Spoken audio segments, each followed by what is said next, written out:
Your first alert forecast with meteorologist Corey Thompson. We've had a little bit of wet weather in the past week, or at least the portion of the week covered by the drought monitor. This is last week's update where a good portion of our area was listed as dry. It's up toward the tri-state portion of the viewing area where the moderate drought exists. We'll go forward in time. You can see not a lot of change. The moderate drought still hanging around the Dubuque area.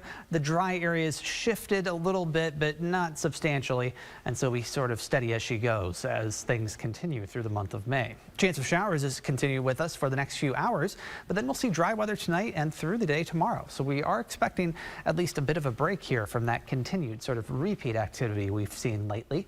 Pinpoint Doppler radar with the satellite involved shows the scattered showers that are mainly in our northwest zone right now. We'll pinpoint that and show that there is space between them and they are fairly small. So you just get a little bit of a downpour briefly moving through, and then it moves on. Not expecting a ton of rain out of this.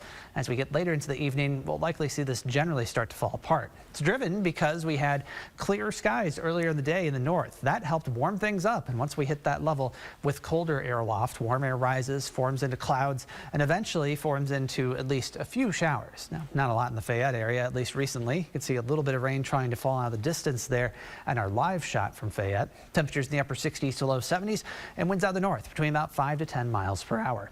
Your first alert forecast overnight, temperatures down the low to mid 50s. It's pretty similar to what we saw yesterday, or this morning rather. 55 in Decorah, same in Oskaloosa. We'll call it partly cloudy with those light winds.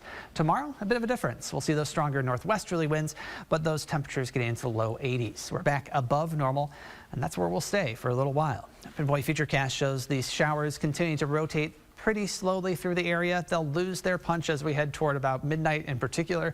And by tomorrow morning, most of us will be seeing those mostly sunny skies. Now, as AJ described, we'll have a bit of that wildfire smoke in the sky, especially aloft, giving us a bit of a milky texture to the sky, but generally a quiet day. Pop-up clouds in the afternoon, but any shower activity stays off to our east. We should stay dry here in eastern Iowa. There's that batch of smoke coming in from the north and making its presence known for at least the first part of the weekend. Looks like the weather pattern may be favorable to keep it around into at least Sunday, but then things begin to shift as we see our weather pattern change. But as AJ described, again, staying away from the surface level generally, perhaps a slight reduction during the day tomorrow. But it's Saturday. That brings us a slim chance for a shower or storm.